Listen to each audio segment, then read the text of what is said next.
بسم اللہ الرحمن الرحیم۔ السلام علیکم دوستو، یہ آصف جٹ نامی ایک لڑکا ہے ٹی ایل پی کا۔ یہ کوئی سابقہ کسی فوج کا بھی ملازم رہا ہے، اور یہ وہاں سے ریٹائر ہو کے ایک حجرے میں جا کے بیٹھ گیا، اور وہاں پہ اس نے انقلاب شروع کر دیا۔ یہ آن لائن انقلاب چل رہا ہے ٹی ایل پی کا، آن لائن انقلاب کو باہر پڑ رہے تھے لتر، باہر پڑ رہی تھی گولیاں، تو یہ اب ویڈیو بنائی ڈگا ڈگ پورا اس نے واقعہ پہلے بیان کیا۔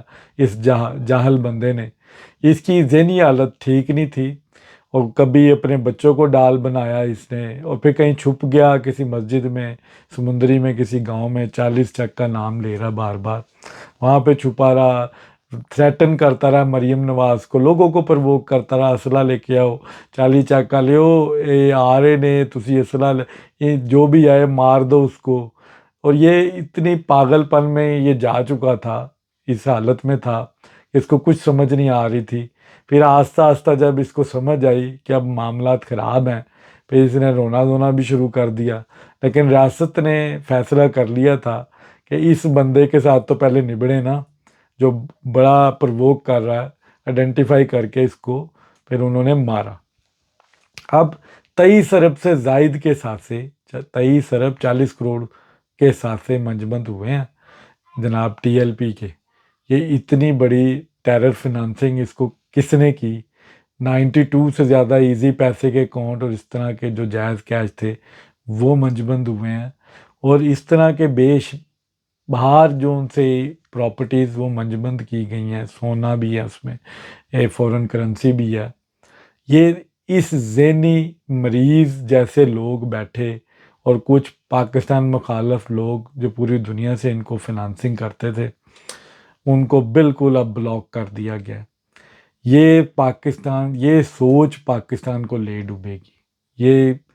یہ مذہب کے نام پر غلط جو ان سے ہیں فتوے دے دے کے لوگوں کو پرووک کرنا، مذہب کا نام لے کے، یہ انتہائی خطرناک ہے۔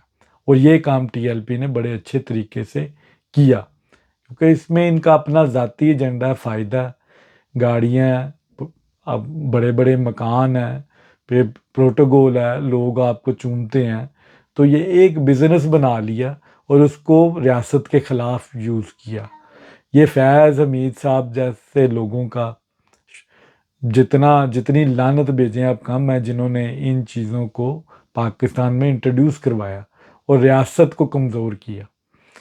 فیض حمید صاحب کا بھی ذکر ہوگا بعد میں، ایک اور بھی لوگ میں ان کی بھی ایک رپورٹ آئی ہے۔ بہرحال ٹی ایل پی کے لوگوں کا جو ذہنی مریض بن چکے ہیں، ان کا اب پرسان حال کوئی نہیں ہے۔ ان کو سمجھ نہیں آ رہی کہ ریاست کے ساتھ کھڑے ہونا ہے، اسلام کے ساتھ کھڑے ہونا ہے، یا سعد رضوی کے ساتھ کھڑے ہونا ہے۔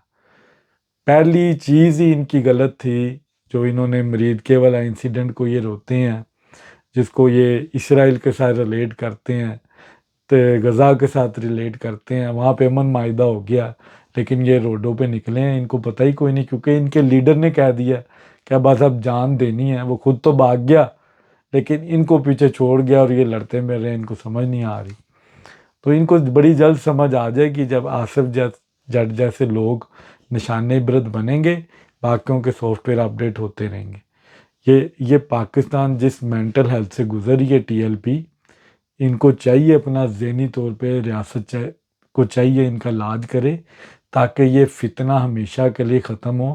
اس طرح کی کوئی بنائیں، آپ انسٹیٹیوشنز بنائیں جہاں پہ ان لوگوں کو ایجوکیٹ کر سکیں، جہاں پہ ان لوگوں کو آپ کی کاؤنسلنگ کر سکیں کہ آپ جو کام کر رہے ہیں یہ خالی ریاست کے خلاف نہیں، یہ دین اسلام کے خلاف بھی ہے۔ ان کو ایکچول دین اسلام پڑھانا چاہیے۔